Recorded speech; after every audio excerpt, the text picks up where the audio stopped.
آج تھوڑی دیر پہلے یہ فیصلہ سنا دیا گیا ہے، لہٰذا اس فیصلے کا جو ایک بڑا نتیجہ 2024 8 فروری کے انتخابات کے اوپر جو اثر پڑے گا وہ یہ ہے کہ جہانگیر خان ترین صاحب، آپ کو یاد ہوگا، ان کی بھی تاحیات نااہلی ہوئی تھی، اور اسی طرح جو ہمارے تاحیات قائد، میں تو ابھی تک یہی کہوں گا چونکہ پارٹی کے انہوں نے تاحیات قائد کا ہی عہدہ رکھا ہوا ہے، دیا ہوا ہے پاکستان مسلم لیگ نون کی طرف سے، تو ان کی نااہلی ختم ہو گئی ہے، لہٰذا وہ 8 فروری کو اپنے آپ کو عوام کی عدالت میں پیش کریں گے اور پاکستان کی عوام پھر طے کریں گے کیا وہ آنے والی جو بھی حکومت بنے گی اس کے لائق ہیں یا پھر ان کو چنا جانا چاہیے، نہیں چنا جانا چاہیے۔ ظاہر یہی آئین پاکستان کہتا ہے کہ مینڈیٹ عوام کے پاس ہی رہنا چاہیے۔ ناظرین، جب یہ تاحیات نااہلی ہوئی تھی اس کے اوپر شروع دن سے ایک اختلاف رہا ہے۔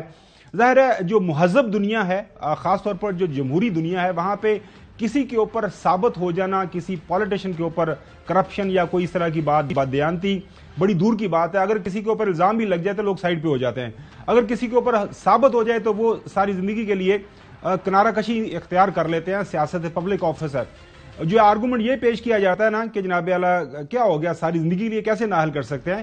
ایک جو پبلک آفس ہولڈ کرتا ہے جو بندہ، جو بھی پاکستان کا وزیر اعظم بنے گا، وزیر بنے گا، وہ اکیلا اپنے اعمال کا جواب دہ نہیں ہوتا، وہ کروڑوں لوگوں کی نمائندگی کر رہا ہوتا ہے عوام کے جو ان کو چن کے بھجواتے ہیں۔ اینی ویز اس کے اوپر تو آنے والے دنوں کے اندر بحث جاری و ساری رہے گی، لیکن اب جو فیصلہ آیا ہے اس کی نسبت سے محترم نواز شریف صاحب اور جو ہے جہانگیر خان ترین صاحب، اگر پاکستان کی عوام ان کو الیکٹ کرتی ہے 8 فروری کے انتخابات کے نتیجے میں، تو ان کے اوپر یہ جو ایک پابندی تھی، قدغن تھی، بین لگا ہوا تھا کہ وہ پبلک آفس ہولڈ نہیں کر سکتے، وہ اب یہ پبلک آفس ہولڈ کر لیں گے۔ چودھری غلام حسین صاحب، سب سے پہلے میں آپ کے پاس آتا ہوں۔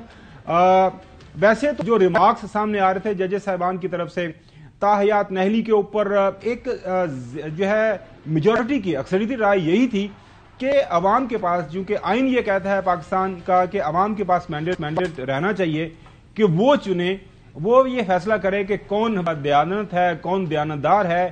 یہ تاحیات نااہلی کا فیصلہ جو ہے بظاہر ہے اس کے اندر جو معافی والا جو ایک خاص خانہ ہے اس کو بالکل ہی ہم نے کاٹا لگا دیا تھا، تو یہ ایک بڑی سخت صدا تھی، اور اس کے اوپر یاد ہوگا کہ جسٹس سابق جو چیف جسٹس صاحب ہیں عمر عطا بدیال صاحب نے بھی اس کے اوپر کامنٹ کیا گیا تھا، ان کی طرف سے ہوا تھا کہ یہ کافی زیادہ زیادتی ہے۔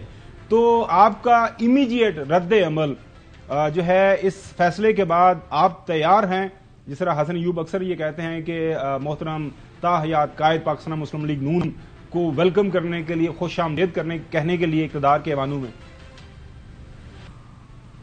میں تو ان فیصلوں پر بینک نہیں کرتا اپنی رائے۔ اللہ کے فضل سے جو میدان میں گراؤنڈ پر جو صورتحال ہے اس میں تو ان کا دور دور تک کوئی امکان نہیں ہے الیکشن جیتنے کا، لڑیں یا نہ لڑیں ہمارا کوئی کنسرن نہیں ہے، اور اس وقت یہ بری طرح پھنسے ہوئے ہیں، ان کے لوگ ٹکٹ لینے کو تیار نہیں نظر آ رہے، واپس کر رہے ہیں کئی جگہوں پر، لیکن اس کی میں ابھی تصدیق کروں گا، پھر بات کروں گا۔ تو ان کے حالات بہت ہی برے ہیں as far as voters are concern. تو آپ نے خود ہی پتہ کر لیا ہے کہ لاہور میں بھی یہی ہے، تو اگر وہ لڑیں یا انہیں کہ جی کنے بھرا ہو 6، انہیں کہ 6، تو انہیں کہ 7 ہوں تو کہڑا کوئی بڑا کارنامہ کر لیں دے۔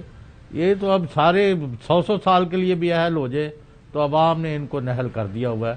عوام ابھی ان کی کسی باتوں میں آنے کے لیے تیار نظر نہیں آتے، کل کیا ہوگا ہمیں نہیں پتا۔ خوش ہیں؟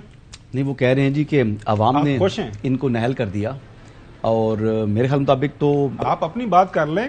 آپ چودھری غلام حسین صاحب کے جواب کا نہیں، چودھری صاحب کا دیکھیں، چودھری صاحب نے بات تو آگے بڑھانا ہوتا ہے نا۔ آپ نے ایک بات کی، پھر چودھری صاحب نے بات کی، اب پھر تیسری بات میں نے کرنی ہے، سوال عرض کیا ہے، وہ بھی بتاتا ہوں نا، خوش ہے کیونکہ چہرے پہ خوشی نظر آ رہی ہے۔ میں تو اپنی بات بعد میں کروں گا نا، میں تو ان کی بات کو پہلے آگے بڑھاؤں گا کہ جو عمران خان ہیں وہ تو نااہل ہیں، ہاں، لیکن جہانگیر ترین اہل ہو چکے ہیں، اور جو نواز شریف صاحب ہیں وہ بھی اہل ہو چکے ہیں۔ تو نااہلی تو اس وقت صرف جو ہے وہ خوش ہیں، بانی جو ہے چیئرمین عمران احمد نیازی یا عمران خان صاحب ہیں۔ میں خوش ہوں، اچھی بات، میں خوش، یہی میں پوچھنا، میں اپنی سینٹیمنٹس اپنا ساتھ بات کریں نا، کرنا چاہیے، بہت بہت مبارک۔ انٹرسٹ کم ہے نا، بات تو وہ سننا چاہ رہے ہیں کہ لیکن ذرا تھوڑا سا اور کریں، یہ نائب شاہ بند کروائیں، ان کی اجازت، ان کی ضرورت نہیں ہے۔ کیا بند کریں؟ نیب کہہ رہے بند، نیب کو بند کرائیں۔ چلیں وہ نیب کی بات تو بعد میں کرتے ہیں۔ تو اس وقت بیسیکلی بنیادی طور کے اوپر کون خوش نہیں ہوگا؟ جو سابق چیف جسٹس تھے ثاقب نثار صاحب، کون خوش نہیں ہوگا؟ آئین کو آپ نے اور کون اوورٹرن خوش نہیں کر ہوگا؟ دیا۔ آصف سعید کھوسہ صاحب چوہے کی صاحب، سربراہی میں میں قائم آپ کے جو پاس آتا 5 رکنی بینچ تھا جس نے یہ تاحیات نہلی والا فیصلہ دیا تھا، وہ خوش نہیں ہوگا۔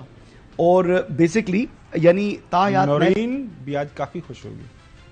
نورین کا کیا لینا دینا اس معاملے کے ساتھ؟ نورین ایک سیاسی استعارہ ہے، ملک کے اندر سیاسی استحکام جب ہو رہا ہوتا ہے نورین کا کوئی کچھ لینا تو پھر دینا نورین نہیں اس کافی معاملے سے۔ خوش ہوتی ہے۔ لیکن دیکھیں بات بڑی سمپل سی ہے کہ نااہلی کی مدت جب آئین پاکستان میں 62(1)F میں لکھی نہیں تھی کیا ہے، تو پھر انہوں نے جو سپریم کورٹ نے خود ہی کہہ دیا کہ کیونکہ وہ تشریح کا اختیار ہمیں ہے تو ہم کرتے ہیں۔ لیکن اس سے پہلے ماضی میں 17 رکنی بینچ یہ کہہ چکا تھا کہ 62(1)F کو اکیلے نہیں پڑھا جائے گا، اس کو 63 کے ساتھ ملا کے پڑھا جائے گا۔ تو جب 63 میں نااہلیاں ہیں وہ 5 سال سے زیادہ ہے ہی نہیں، تو پھر کس طریقے سے اس 5 رکنی بینچ نے 62(1)F کے تحت جو نااہلی کی، پہلے تو نواز شریف صاحب کو تاحیات جو وہ کیا نااہل کیا، اور پھر اس کے بعد جو بینچ بنا اس نے یعنی اس کو کہہ دیا کہ جی نااہلی کی مدت جو ہے وہ تاحیات ہے، جس کے آتھر جج جو ہے سابق چیف جسٹس تھے۔ تو یہ کچھ سوالات ہیں، یا تو وہ عدلیہ غلط تھی یا آج کی عدلیہ غلط ہے۔ تو سوال یہ ہے کہ ایک تو غلط ہے نا، اور پھر پاکستان کی سیاست کے اوپر براہ راست ان کے فیصلوں کے اثرات آتے ہیں۔